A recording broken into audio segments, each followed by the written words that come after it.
Today's cooking guys, nagluto tayo ng crabs. Yung crabs na ito ay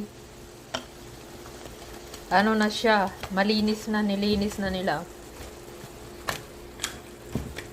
Ayan na naman. Para naman, ano, kasi ang taba, oh.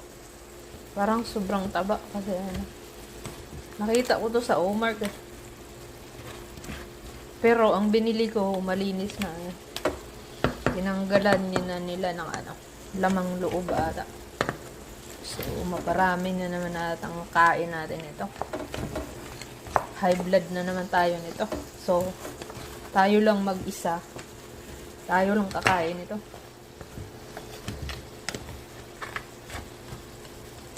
Tayo lang isa kumakain nito. Okay guys, see you later. At tanggalin ko na ito sa kawali kasi ayaw ko yung overcook.